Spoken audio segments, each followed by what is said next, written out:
Week 1 of the historic inaugural season of the Overwatch League is officially in the books. We break down what makes Seoul Dynasty so dominant right out of the gates. It's all about the Seoul Dynasty domination. Down and out in Dallas. How can the 0-2 Fuel bounce back from a rough opening week? Dallas Fuel, they're now 0-2.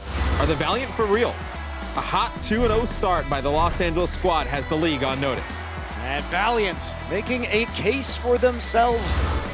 We go all access through the eyes of Houston star player Jake. You're kind of like coworkers in a way, even though you're on different teams.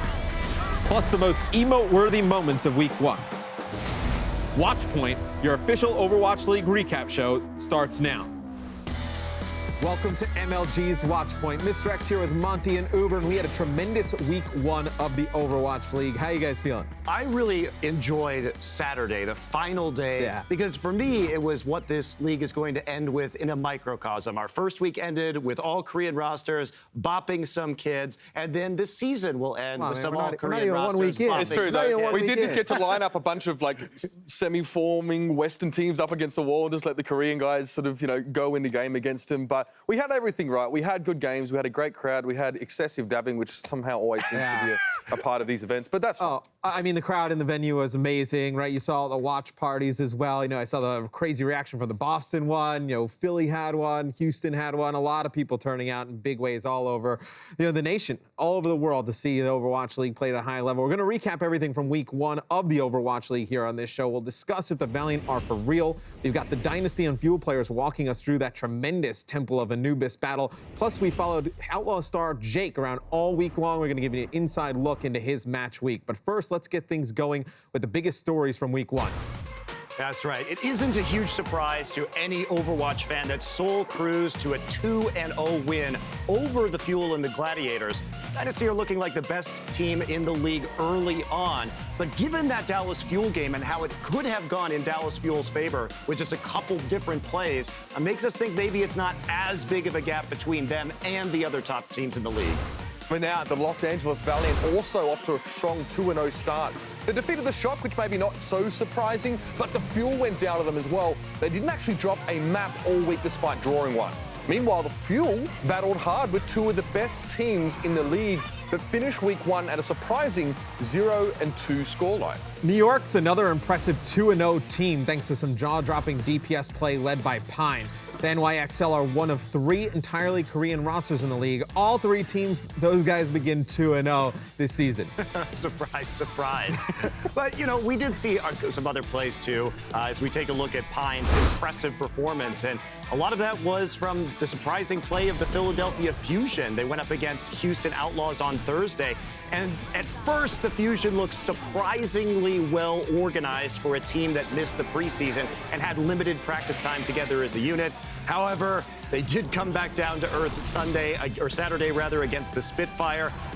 And the London Spitfire now, we take a look at them, they may have found their ideal lineup as it was different than what we saw in the preseason. They started 2-0, as you can see in that Atlantic division. Yeah, so the Spitfire and New York top the Atlantic division. Boston and Philadelphia each at 1-1. And Houston and Florida struggle early on. They'll go out 0-2. The Los Angeles Valiant out in front in the Pacific Division. A little bit of a shock, but the Seoul Dynasty are right there after losing one map against the Dallas Fuel and tying another. The Gladiators and the Shock, they split series over the weekend, and Shanghai and Dallas come out empty in Week 1. So let's start with the Dynasty. What makes them so dominant early on here, Monty? I mean, you got to say, this was the core of Lunatic High, the 2-time Apex champions. They've upgraded their DPS now with Fleta, who's been playing consistently over the course of the maps. But this week, we also got a peek into their versatility. Obviously, we saw some more of their DPS players come out. We saw Kuki come out as well. And they still looked dominant in their second match of the week. So a lot of this is their depth. A lot of this is Fleta being so broad in terms of his hero pool and his overall performance. You combine that with the known quantities that we have with guys like Zunba, Ryu Jae-hong, and Toby that we know are world-class, and it looks like they're just on the next level. But that's the exciting part. Seoul have got more than just cookies in the jar. The new additions to this team have actually been some of the most impressive ones for me. Yeah. Obviously, we talked about them bolstering their DPS. Obviously, Fleta is just insane. This guy's insane. There's some stats, hopefully, we talk about a little later in the show, that really just set him apart. Yeah, and I mean, it seems like they're playing around this core four, right? You have both supports who stay in the game all the time, Jaehong and Toby. You have Fleta, and then Zunbo always stays in the lineup, right? You play with these four players all the time. You can build great synergy between them. And then, maybe you bring in Kuki as main tank on some maps, sub Miro out, and then you get all the other DPS players in the mix. They're going to be a very difficult team to stop. But meanwhile, guys, the Valiant looked great. They rolled over the Shock, and they outlasted Dallas, which is even more impressive, perhaps. What do you reckon, Matt, though? Is this for real, this Valiant performance so far? I think this team is for real. I think their support lineup is incredible. When you have Unko and Kariv, those guys look really good paired together. And it's interesting, it's like two flex supports, right? Like they can both play this in, they can both play Ana. I know one has to play Mercy in the world we are in right now. I think their tank line, though, too, especially was impressive. I thought Fate and Envy looked much better.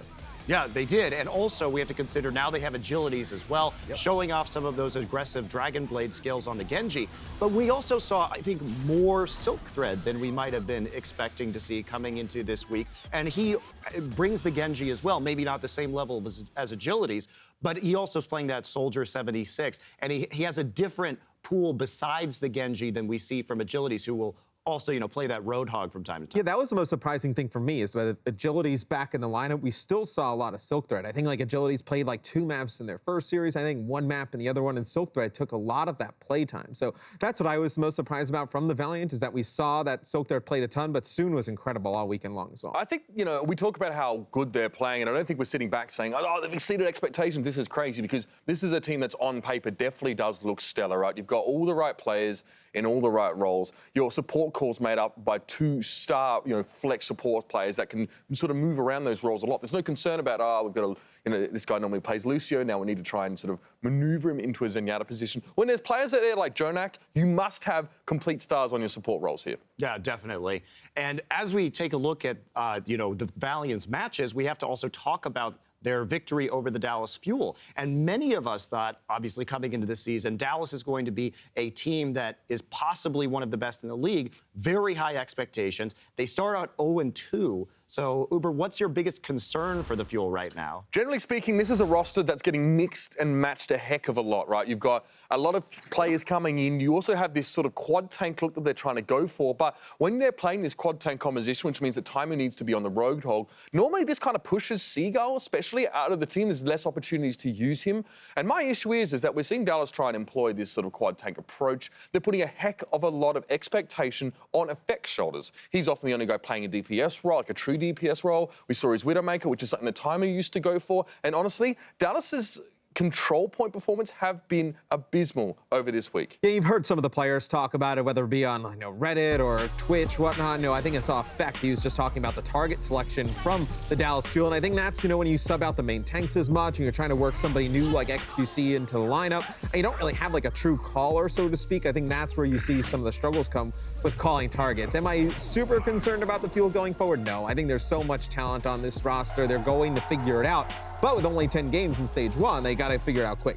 Well, they also need to get some more consistent DPS play, because we look at a guy like Seagull, who really underperformed, particularly using the Dragon Blade on the Genji. And that is still a communication issue as well. May not be him. Maybe his teammates not giving him the right positions of the players he needs to actually eliminate with the Dragon Blade, but it was still pretty shaky. This is not a team that plays well around Genjis, by the way. Historically, this is not never really had one. Used it extensively. Yes. So, right, you get Seagull, who may not even been practicing much of the Genji in scrims. We don't know. And then you have to get everyone to work around him. It's tough. And if you subbed Seagull in for Taimu, you kind of have a clear idea of where they're going strategy-wise. Yeah. You're going to see Pharah, you're going to see Genji, potentially Junkrat. That's really the only one they have that overlaps in terms of hero pool. So I think that's where they get a little bit easy to read as a team. But even as we're splitting hairs here, and even as we're talking about, this 0-2 loss from the Dallas Fuel, they're still one of the best teams in this league, and they played very well, especially in the first 2 maps of each of their series. And if we look at the Dallas Fuel on some of their attacks versus Seoul, we go back to Temple of Anubis. Let's start talking about some compositions and what Dallas Fuel is doing well. You'll see here on attack on Temple of Anubis, they're running a triple tank composition with interestingly, a Lucio for that speed boost to get them to the point, and Effect on the Widowmaker. Looking at Seoul Dynasty, they're going to be trying to control the high ground behind an Orisa shield with Fleta on Widowmaker. So this is Dallas Fuel's first attack here. And because they see the Widow, they're going to take things very slowly as they approach this point. It's a deliberate push up to the point. And meanwhile, we are going to see Munchkin on the flank trying to go ahead and pick somebody off from the back line, but there's never really going to be an opportunity. Effect is going to pop up here. What he's trying to do right now is get around the side so that he can snipe Toby from behind that shield. Instead, ends up finding Munchkin and then pushing him out. So watch how slow and deliberate this is. Everybody from the Dallas Fuel coming up around the flank right now. Mickey goes to protect Effect from Munchkin, providing a meat shield and that defense matrix, and this is going to push everybody towards the point. Now they've got control over the high ground, and they're going to try and zone people out. Some shots going in here from the side, but all the tanks get onto the point. And at this point, you have to say, if you're Seoul, we have to fight them. We have to drop down. And unfortunately, the positioning not there. Munchkin gets taken out very early on. And playing into Taimu's hook, when you're getting there and it can be easily focused fired, not exactly a great option for Seoul. So just the patience we see there, a very slow approach. And we're going to see Dallas Fuel on their second attack also be successful, but for very different reasons. Same composition from the Fuel, but what we're going to see is their tactics changing. Seoul Dynasty, on the other hand, they're going for a more traditional dive composition. So they're going to try and change up their approach. This time they're going to have the Winston and the Genji, and they're going to be trying to intercept Dallas Fuel as they come onto that point. So as we take a look at the difference in approach, Dallas is not going to see the Widowmaker this time. They're not going to see anybody. In fact, everybody's playing out of line of sight, not wanting to get picked off by Effect's Widowmaker. They're going to try and jump on them as they get through. But the problem is, there's a Lucio speed boost for Dallas Fuel. So they're going to run in. Effect is going to come around the flank because he knows they're going to be diving from that right-hand side.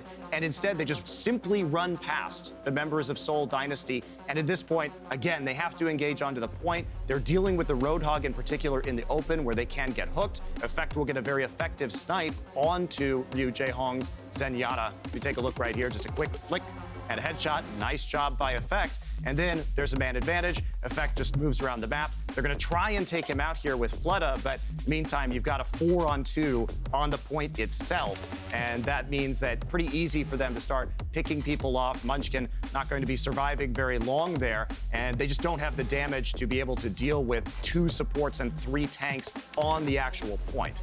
Makes it very tough for the retake. So as you can see here, Dallas Fuel plays the same composition, but they play it differently. Slow and deliberate on their first attack, speedily going to the point with the Lucio speed boost to avoid the dive. And this just shows how good this team is. They identify what they need to do immediately, and we get these great heavily tactical matches. And this was genuinely like a one-play series. That was pretty much what you could put between these two teams. It was a shame to see the Fuel go a little bit quiet on Ilios, but you could see both teams really just trying to get a feel for what each other is playing. We see the Orisa switched out for the Winston, but eventually Seoul do manage to unravel this on like the third defense by jumping on Effect. It was said in the press conference as well by the Dallas Fuel, they said Effect was getting jumped on eventually. He was no longer able to deal with this setup. Basically, Seoul were denying the Fuel the chance to get into those pole positions. I mean, that most likely works against any other team but Seoul, right? I think if they run that strategy out, I don't think any other team's really going to crack it as fast as Seoul did there. And it doesn't get easier, though, for the Dallas Fuel. And you say fast, but like it's crazy that, you know, we're going to have them take multiple attempts to actually make that adaptation. Yeah, and they tweeted this after a loss to the Valiant. It's a very tough loss, as you see. They dropped to the Los Angeles Valiant. They'll have to turn things around in week 2 versus Houston and London. Back to work. It's going to be very tough, the schedule moving forward. So let's move over to another 2-0 team, the London Spitfire. Our biggest question for this team coming into the week was, what kind of look are we going to get? What kind of permutation or mix-up of players is going to be in this roster? And gentlemen, this is what we wound up with. Yeah, it's really interesting because we have Gesture and Profit from GC Busan, Bedosin, who wasn't here in the preseason yet, Fury coming over from Team Liquid, and Birdring coming from the Kongdu roster. So it's a sort of an odd mix of players, but I think what we're all very excited about is the fact that we got to see Birdring and Profit play together for the first time, because both these guys compete for literally the best DPS player in the world, and to have them together on the same team is nuts. Is this the go-to, though? Is this going to be the lineup? It should be. It should be. When you have Profit and Birdring in the lineup, that is such a scary combo that there's so much hero overlap between the two, right? We saw both play like the Widowmaker, both can play, hit scan heroes, both can play Genji. Like, it's so scary. You can't really game plan for them like you do a lot of other teams. I thought the tanks were tremendous as well. I thought you saw Gesture play a very good Winston over the course of the weekend. Yeah, I also think that when we talk about the starting lineup, this will probably be it. It does make me a little bit sad because Fisher was probably the best overall tank in the world in 2017, and we just keep seeing Gesture getting played. I also want to see more Rascal, and while he may not be a starter, he's the wild card, he's the joker, as London would say, of this team, where he's going to be the one coming into Horizon, like we saw in the preseason, playing that Mei, playing that Sombra. So there's always this, like, Rascal, I think, is going to be the guy that they use for very strange, specific niche strategies to throw people off balance. And I'm really excited to see what they do when he comes into play. He struck me as a little bit of the libero of this particular team. It's interesting, though, because when we first started out here, we heard from Jack and from the guys with Cloud9 behind the Spitfire, they said we want to keep these two rosters separate and kind of get them to play off against each other to see who's going to have the chance to actually play. But I think now we realise that that's not the case. Now they're just giving us our kind of dream by mixing the best of both rosters together. And I think that's the whole point of having so many players to choose from. It's easy to say that, we're going to keep them separate until you see Birdring and Prophet in the same room on different sides. You're like, I wonder what would happen. I should do that. Yeah, okay, guys. Well, no matter how much we cast Overwatch and watch matches, there will always be crazy things that happen to catch us off guard. This is where we celebrate those moments. It's time for Didn't See That Coming.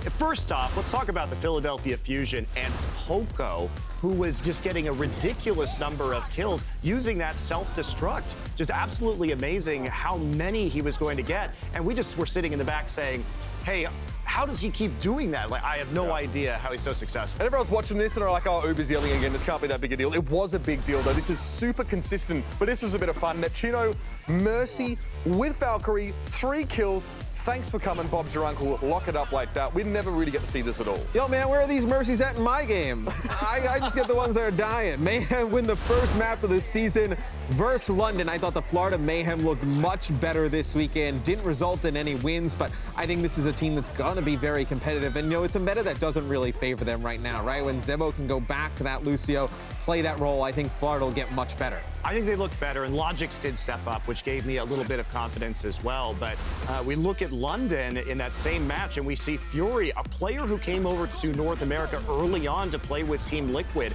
and we didn't really know how good he was going to be, but he picks up a big 4K here on Oasis. Yeah, really, that Liquid roster didn't light the world on fire. We had doubts about his ability to work inside that team infrastructure, but now it looks like he's in a far better place. He's performing well. It's nice to see a bit more Zarya make her way back into maps like this one. But check this one out. This one got me going.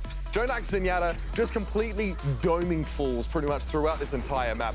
He did so much damage that it was more than a lot of DPS players so far in the Overwatch League. Yeah, I mean, essentially they're running triple DPS all the time. We have Jonak playing the Zenyatta. The guy is just absolutely incredible. Able to deal so much damage on this support hero. You see the timing of the ultimate there. Soon hiding on Nimbani with the team dead, sneaks out the payload to push on to the point. This you can't let happen. He walked right past He just walked right past He was him. crouch walking so he couldn't be heard right past Dallas Fuel. He's so sneaky. There's nothing sneaky about this play, though. Big Goose comes in. We've seen what these guys were doing on their previous rosters. The Shaz Big Goose synergy showing itself again. Great positioning on Lucio, just booping the Transcendence Zenyatta into the well and continuing to wreak havoc, holding on for the Gladiators with the sound barrier at the end. All right, check this out. Another Gladiators player going ham. Hydration brings out the Doomfist on Dorado, and the Dragons have no idea what's going on. No fire left in them. You can see just getting knocked up against those walls. Using that choke point to start defecting this. Shanghai took ages to respond to this. Yeah, well, they didn't really respond at all. They were able to they got full held there by the Los Angeles Gladiators, and that's been didn't see that coming. The first week of the Overwatch League delivered with an instant classic on opening day as we watched the Fuel play the Dynasty, a match that featured one of the most entertaining Temple of Anubis showdowns we've ever seen. So how did this monumental exchange come together? Let's hear directly from the players. It's our map of the week. It looks like Dallas may be able to take this map right here, right now. Winning the first map against Seoul was a big thing. It gave a big confidence boost. Now we go to our assault map, Temple of Anubis. 파워팀에 대항할 저희의 전략은 이제 저를 위도우 메이커로 미끼로 세워서 Oh, and a fadeaway snipe. 블라스가 아누비스에서 뭘 쓰는지 정확하게 파악이 안 돼 있어서 저희가 준비한 것들 했는데 좀 예상했던 거하고 다르게 나와가지고 처음에 잘 안 먹혔던 것 같아요. Are they just gonna take it right here, right now? They are. 네. 이거는 그냥 쉽네, 이겼네 이렇게 생각하고 있었어요. 근데 그거를 방심을 한 게 제일 큰 실수라고 할 수 있겠죠. Nice shot by Jaehong to Seoul after they get 4 points. Oh boy, this one's getting good. 4대2가 되었을 때 저희가 뚫었지만 상대도 충분히 이제 뚫을 수 있다고 생각해서 저희 The match is never really won or lost before the timer hits 0 for the other team and you kind of kept the point. 타이밍을 잘못 잡았어요. 그게 아무래도 이펙트 선수가 다 잡을 수 있는 그거를 만들어주지 않았나 저는 그렇게 생각해요. Yeah, Effect takes down Jaehong, and they managed to grind it out. Fleta falls, and that will be it. We are tied up on Anubis, 4-4. This game is hype as hell already. 공격이 되었을 때 이것만 더 빨리 밀면은 거의 이제 이번 판은 이겼다고 생각하고 저희가 더 집중을 해서 공격에 임했습니다. Fleta going crazy, trying to make another run. Effect, he gets it. That's 4 kills. 근데 마지막에는 이제 다 알더라고요. 제가 오른쪽으로 돌 것도 알고. And there's nothing really Dallas Fuel can do to Taimu falls. XQC backs away and he can't get to the point. Seoul Dynasty will tie up this series. What a map. Woo! 아누비스 매우스 이겼을 때 일단 좋기도 했지만 사실 두 판을 한 것 같은 한 판 그런 기분이었어요. I think Seoul just outplayed us in the last attack. Definitely switched the mentality going into the third map. After we got crushed in the third map, it was over.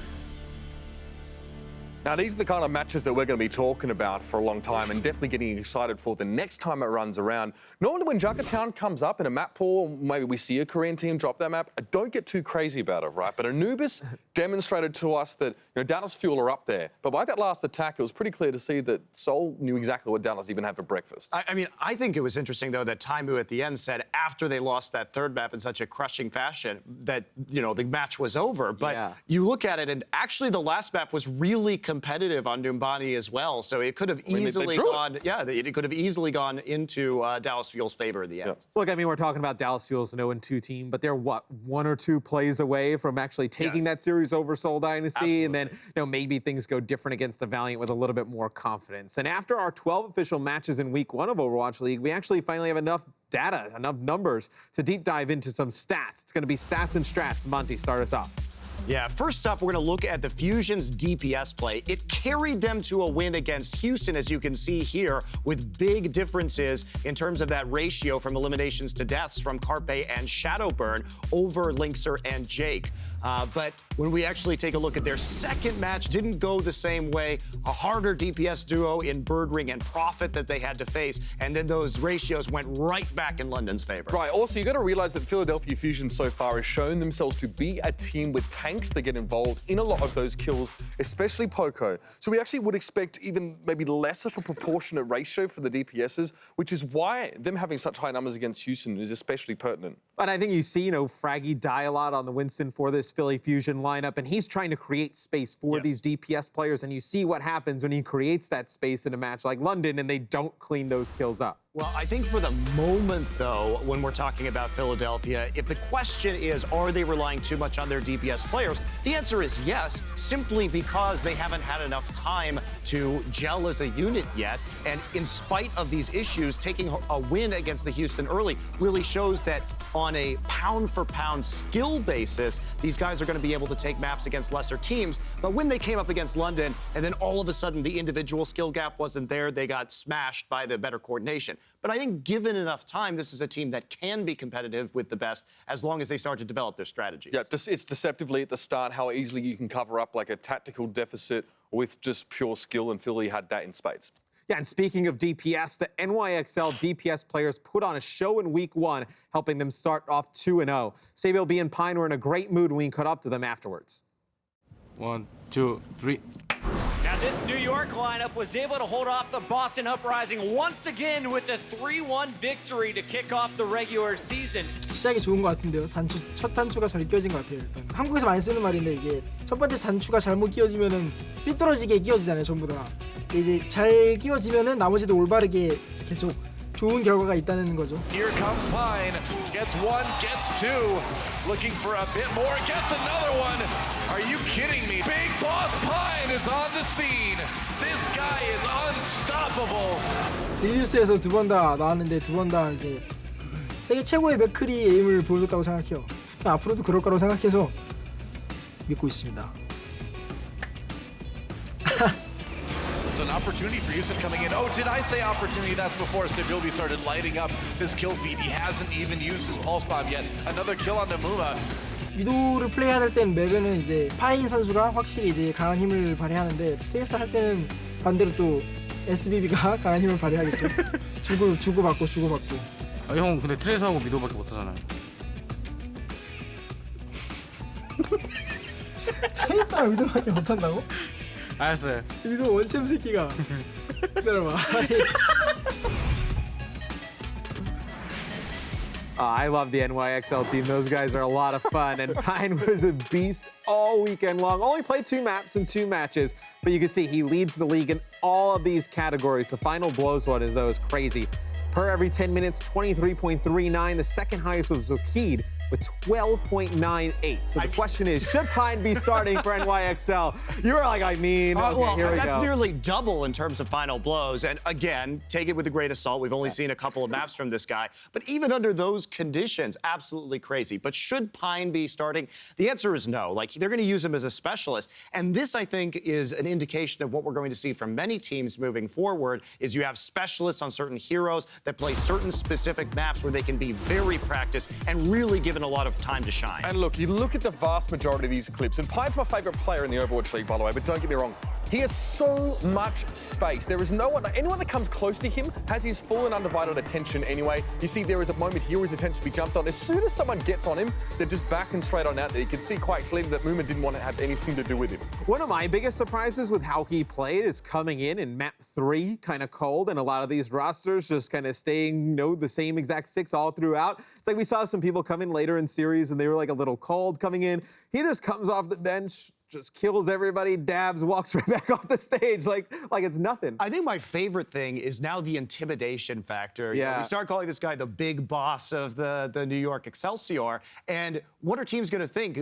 Every time they come in, it's going to be his Widowmaker or his McCree on control. And they've seen how he can absolutely demolish a team, basically 1v6ing. So what happens psychologically to their opponents? They're sitting there knowing that this dude's going to show up and dumpster them, basically. All right, fellas, we've done a lot of talking about Pine. He was definitely in control of many of those games, but it's time for me now to assume control. Been given a remote. It's universal, so theoretically it's going to make stuff behave, but I can't get Matt to behave with it, so I'm not really sure the plan is. Maybe put some batteries in here or something. But now that I have the remote control, it's time for emote control. Time for some of our most emote-worthy moments of the week. Here's our first one. This is the dabbing extravaganza, gentlemen. Not sure what to say. You can see how hesitant, I actually cut off how hesitant Chips was with this one. Didn't really want to have any of it. But everyone got around this entirely overused and infantile behavior this week. I was over this a couple of years ago when Cam Newton lost the Super Bowl to my beloved Broncos. So this is definitely a what-face moment for me. Absolutely disgusting to keep seeing this. For me, I love a good dab. You see all the players getting involved. The best one was the Chips dab, though. I thought everybody else on Dallas, they're all kind of like dabbing without even thinking about second thinking about it. Chips, we go to him, and he's just kind of like, oh, I'm not sure if I want to. The crowd starts to cheer him on, and he pulls it out. Honestly, I think it's funny if you do it ironically. The problem is no one's really doing it ironically here. I think they kind of mean it. I got my mum to dab over Christmas. It was funny. There's a time and place for it, but perhaps this wasn't it. But let's have a look at our next one here. This is an interesting one. Check this sign out, by the way. It's obviously a bit of a Houston fan getting excited. My ex still has my Outlaws jersey, so I made this sign to show my support. On one hand, heartwarming. On the other hand, it's a bit of a big monka-esque, my dude. You got to go here with the lull. Obviously hilarious that the passive aggressiveness of it is just outstanding. Look, I think this could be somebody telling the truth, or it could be somebody looking for attention, trying to get a free jersey out of Flame. Yeah. I think you gotta just get a new jersey. Don't make the sign, just get another jersey. Yeah, look, I'm out here with this one. You could honestly have spent the time you spent writing that sign just like mocking up a jersey or something. I actually saw good mock-up jerseys from a lot of the Gladiators fans, tie-dye with like shields up on there. Bruh, if you don't have a jersey, you don't have to say why you don't have one. Anyway, let's keep moving on. This is a bit fun. The Fuel Planet player's obviously meeting with a young fan on her birthday, so some lovely little clips here. And what we're loving about the Overwatch League is now that, you know, these people have access to meet with their favorite players, and obviously a great chance to get snaps like this one. I have an emote for that, just a smile. Like, it's just such a nice, like, heartwarming moment that people now have an opportunity to come and visit with all of these teams, so good stuff. Yeah, this one just gets me excited that, you know, a young fan came down, really wanted to meet the Fuel guys, and, you know, the Dallas Fuel, they set it up, was able to meet XQC, Harry, and I believe it was Mickey there, yeah, so it's really good to see. I appreciate the fact that so many people say Overwatch is impossible to watch, but there's a 4-year-old that can understand it better than you can. What's up, nerds? Good to see that as well. That is a bit of fun. Let's move along, shall we? Come with that. Gesture is in the building. What's up? You say that Korean players don't always show personality? I tend to disagree. My man driving the banter bus straight up the middle of the arena. I just absolutely love this. I mean, think about the Korean players have really brought it. We saw the dabbing earlier. We did. Now we're getting the dancing into the arena, just awesome way. Swoosh as well, getting into it. I went with the what face here. This one caught me off guard. Didn't expect to see Gesture. So I think I saw an explanation from him. He was supposed to be like the pilot of the Spitfire thing, coming in there, driving it. But no, there's nobody really acting as the propellers here, so it's kind of hard to distinguish this was a plane flying attempt. I just looked at it as symbolic out of control. Yeah, I mean, to be honest, I don't think he knows that you can't fly a plane with like that kind of steering wheel. It's actually more of like this kind of thing, bro. So let's get in theme, you know what I mean? You can make some plane noises when you come on in. I'm actually okay with that as well. Anything to get it in theme. Let's move along to our next one here. This is the San Francisco Shock doing something that, yeah, we've seen from quite a few teams, failing to get on the point. You can see the setup here. Oh dear, this is a bit awkward. This payload eventually pretty much gets to keep on move. We got the Resurrect coming in here, boys. This is a bit of a Monka S play, I think, as it starts to wind up. I mean, it is pretty funny. Obviously, the chat's always going to be loving these kind of plays, shouting out C9, but a lot of times you have to remember that it's just not feasible to get onto the point, or it wouldn't really help anyway if you're being zoned out, so. It's hard not to laugh, though. Anytime I see one of these, you can see it kind of coming. You're looking at the screen, you're like, oh no, it's going to be a C9. They're going to run off the point. This one, you can kind of see, you know, the writing on the wall here. Unfortunately, I got to laugh at that one. This happens, right, in-game. This is more for the people that go nuts about C9s being a thing. It's like the smallest bit of communication. The fact that like C9's still a thing when C9 don't exist in Overwatch is something in and of itself. We all love a good meme, guys. We're gonna let it keep going, but again, for the Shock, that must have really ground down the gears. Here's a lovely one. Now, I don't know how they actually got this. Yeah. Oh, from the room. You know what? And here's the thing, right? Here's the thing. I knew I was on camera, but I knew it was really small, and like you wouldn't really get to see how bad it was, and now there you have it. So I appreciate, Mitch, that you were the one actually invested in this, and Mr. X looks like he's very uncomfortable. I'm going to go ahead and give this an MLG PogChamp, because I'm really enjoying this style, but I'm also dead Bone face, no space. Yeah, I'm dead on the inside from watching this, so. I actually think, I don't have an emote for this, because I was actually a part of this. I think we should actually have a Doa and Monty versus me and Mitch dance-off. I sing. On Watchpoint. Oh, yeah, but that, we don't dabble into the singing thing. We don't dabble into singing. We just dance. They play sea shanties or the Rawhide theme for me to sing along to instead of dancing. I don't know what either of those. Well, I don't know about you guys, I just do both. I do it all. Get you a man that can do that. You know what's ironic about this is that I actually, when I was a kid, I used to dance in like a street dance group, and I was actually okay. I've fallen a long way off that. How good are the shapes you can throw? Pretty good ones. I'm throwing dodecahedrons out there, bro, like that. Anyway, boys, that's enough for emote control now. We've seen some fun moments from the week. Yeah, there have been players with different backgrounds from all over the world that came here to the Blizzard Arena for the first historic week of Overwatch League. One of those players, Houston Outlaws' Jake, took us behind the scenes for an all-access pass.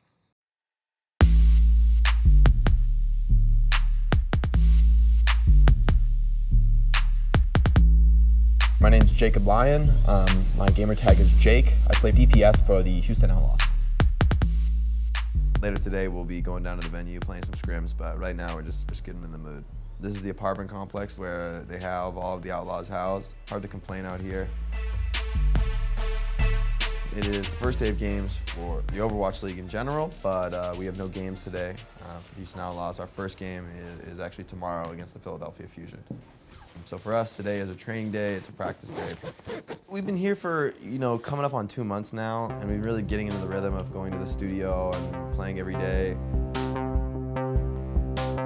I was fully on course to finish college and go get a job, but I knew that what I really wanted to do, that my passion was always esports. So I always had that sort of secret hope all through school that I would make it in a game, be good enough to compete professionally. At the start of the inaugural season, there's a lot of sense of history in the making. There's a ton of money behind this league. There's a ton of personnel investment, time investment, and just personal fan commitment to the league and its success. It feels like all eyes on us. What's up, G? And this is our practice room. Come on in, guys. Hello, welcome. They have no res. Let's suck the event. Back up. I'm Valking. I pulled Widow. I got punched. You get out, Muma, or do we need to fight forward? I'm kind of come up May here. Let's just go for max OT. Muma's primaling. Muma, call your death. Linkster, don't go until Muma's dead. Baby Diva, Baby Diva. Nice, guys. Good hold. It's kind of funny here because you always, you pass each other in the halls. You're kind of like coworkers in a way, even though you're on different teams. All right, we're backstage here at the Overwatch League studios in the Blizzard Arena, Los Angeles. You might start to recognize it a little more as we go down this way. This stage has a lot of emotion attached to it. This is where we play. This is, where it all comes together. In about 24 hours, we'll be back here, right on this spot, walking out. Play our match against the Philadelphia Fusion. We're ready, we're excited, we're hungry.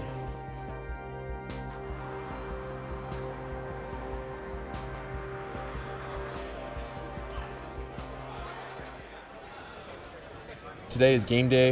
We got our first match of the season against the Philadelphia Fusion. I chose the name Jake in game because I feel like there's something meaningful about using your real name in a place that's so, anonymous normally. Ooh. The DPS role is sort of the the opposite of the unsung hero, right? Like you get all the plays, you get all the highlights, but that's only because you get all the support from your team to make those things possible. Hi, friend. How's it going? It's going. How are you? Oh, just chilling, excited. Yeah. Feels good. Ready to go out there and kill it? Mm-hmm. All right. Hair and makeup, great people working there. They're always awesome and supportive. It's just nice, in a high-stress environment just before a match. It's not about practicing or grinding anymore. It's just about being ready to put out what you already practiced. It's the work you put in to get here. All right, guys. Good job. Good luck. Have fun. Yeah. Ladies and gentlemen, give it up for the Houston Outlaws.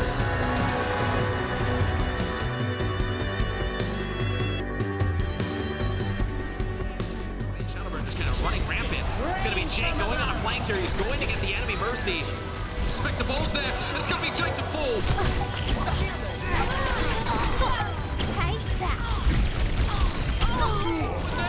Huge! And the Outlaws are running out of steam. Finally, the Fusion have found the answer. There it is. The Fusion get it done. What a match. This is a tough 3-2 loss, although I really feel like we pushed Philly Fusion to their limit. It definitely sucks to have a loss in the first game of the season on opening day. Our own most harsh critic is ourselves. The press are never going to be as angry at us as we are at ourselves for failing. We're definitely excited to represent Houston. Unfortunately, we couldn't bring it home today for the fans, but we're really looking to have a strong season to represent Houston.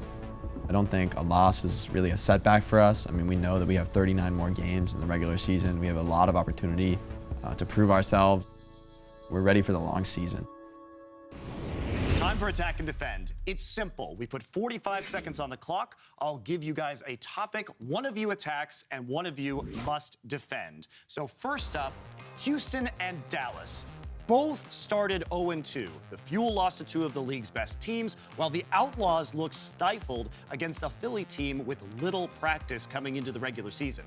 So the point is, the Outlaws are in more trouble at 0-2 than the Fuel with the same record. Attack or defend, Uber, you're first. I definitely defend this one, I'd say. The Outlaws are in more trouble. When we look at both of these teams, it's clear to see there's actually some play style issues, fundamental issues on the side of the Outlaws, especially in terms of their DPSs. Guys like Clockwork like space, like to be more passive. Guys like Jake also like to be very, very aggressive and go very, very deep. We saw him up against Shadowburn and Carpe, and they were completely swamped. I'm going to go with the Dallas Fuel are in more trouble than the Houston Outlaws at 0-2 because you have these high expectations for the Dallas Fuel coming in. Huge fan base, one of the biggest in the league. You lose your first two. It's not an easy schedule going forward. You have two very tough games coming up this week against Houston, then London. I think they're in a rougher spot. I think the Fuel are so motivated to recover. It's clear to see, especially with Effect and XQC. Off stream, they were duo queuing for 10 hours. It is hard, though, when the frustration starts to set in and you have that tough schedule. Also, we're not talking about the future. We're talking about who's in more trouble right now. I'm going to go with Mr. X on this one because I do think the expectations were different, right? It was about the expectations. Nobody knew what... We didn't think there was going to be a playoff team or the best Western team from the Houston Outlaws. So I'm going to go with Mr. X. But next one, you have a chance to redeem yourself. Don't worry. London Spitfire are one of 4 undefeated teams, but they did drop a map surprisingly to the struggling Florida Mayhem, and their other win was against the Fusion, who are still trying to figure things out. Point is, London is the 2-0 team with the most to prove out of all the undefeated teams.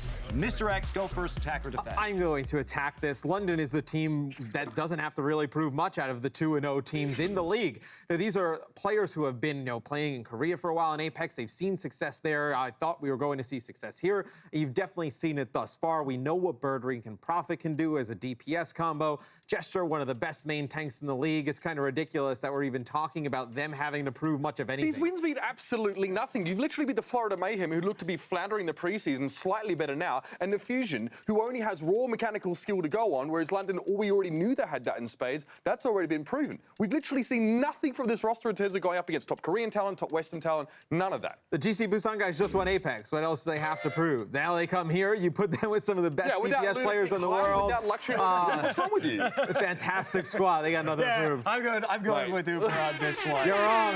You're all wrong. I think we do need to see more from them, and it is troubling that they've been at least slow to start compared to what our expectations were, right? So last one, the tiebreaker coming in. The LA Valiants were great, much better than expected in week 1. They took out the Shock, which we did expect, but the Dallas Fuel match, they won a hard-fought battle. Point is, Valiant is the most improved team since the preseason. Attack or defended. Uber, you're up. I'm going to defend this. I think the preseason, we didn't get to see much of them. They had to play against the Gladiators, and then they went up against the Shock. Not much to be said there. This week, a different story now, especially seeing them up against the Fuel. The Fuel looked baffled. The Valiant, it's tough to really get a good feel for exactly how much they've improved because they've been playing up against teams of high standard after the preseason now, but they're playing with similar, if better, results against better teams in the preseason. I think it's empirical at this point. I'm going to attack this. I think NYXL is the team that has improved most since the preseason. You have Libero can go back to DPS. Jonak comes in. He's already one of the best Zenyatas in the league. You have Pine coming off the bench. Mano and Meko are a tremendous tank lineup. I think NYXL is a team that's just taken another step forward going into the regular season. And I don't even know how you'd quantify that because NYXL had no problems in the preseason. They've had no problems in this season as well. So you literally get a team that... You bring in a Zen who's number 7 out of all players in terms of damage. All right. I'm going to have to go with Uber on this one because we can't say how much NYXL improved because we didn't see their starting lineup during the preseason. So I'm going to go with Valiant as being the most improved team, going from 3-2 against the Shock to 4-0. You know, as my color cast, you should be able to argue. I want to send this to an appeals. Where's the commissioner at? I'm sorry. You know this game is mostly about whoever agrees with my opinions, right? That's true. So you got to play the judge. So I'm never going to win this. You got to play the judge.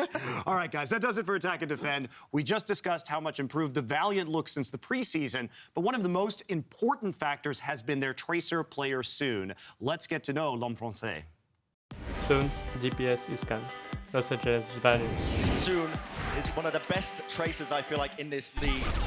My playstyle with Tracer is always aggressive, because these are high mechanical heroes. We need to aim, we need to dash, we need to do a lot of things in the same moment. Always Soon, though, winning that battle.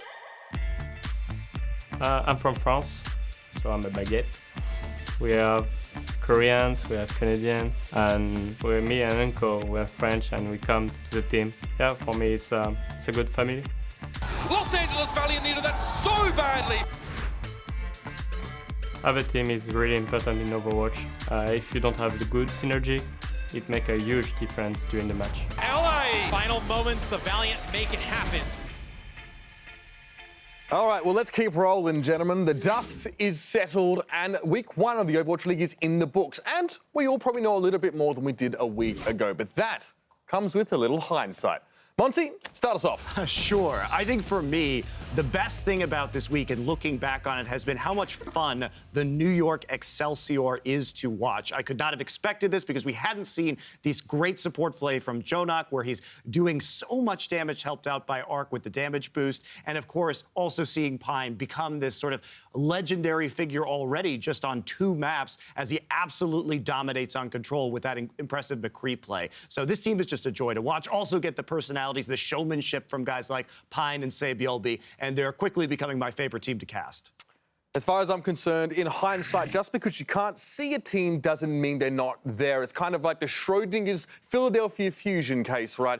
We didn't get to see them in the preseason, but we knew they'd been practicing over in Europe. I think a lot of people, underestimated them somewhat, purely based on the fact that we hadn't gotten a chance to see them yet. But of course, we saw the skill is there. An up and down week, but definitely better than many would have expected. In hindsight, for me, coming out of the preseason, we undervalued top Tracer play. All we could talk about was who's going to play the Widowmaker for these teams, who's going to pick up the role of Mercy, and if they're going to be able to play it well. Well, you saw in week 1, the teams with the world-class Tracers rose to the top, and teams that are really searching for Tracer options at a high level are down at the bottom at 0-2. It's going to be very difficult as well for those teams because you can't sign any players just yet. You're going to have to mold somebody into a top Tracer on the lineup. It's going to be very difficult to do. Before we go, though, I have one more piece of hindsight to offer, and it's that you guys are not professional. Oh, come on, man. Why are we going back to this again? Actually, again. And now we have you guys on green screen, of course. I thought it was embarrassing enough listening to you guys cast, but now we've got this as well. I got my little sidestep there, man. Look at me throwing shapes right there. I'm in 4D underwater shape land right now. You can clearly tell which one of us is engaged and which one is not. I'm just chilling in the back of the club. I'm just like bopping back and forth with my drink in my hand, which is out there on the dance floor throwing shapes. I'm getting in there, mate. He's got to impress people. Yeah, that's it for us. We did it. The first ever in the history of the world recap edition of Watchpoint. Hopefully we didn't screw up too bad. You might have us back next week and every week during the Overwatch League. Make sure to check out the preview edition of Watchpoint on overwatchleague.com. And of course, all the week 2 action starting on Wednesday. Thanks for watching, and we'll see you next week.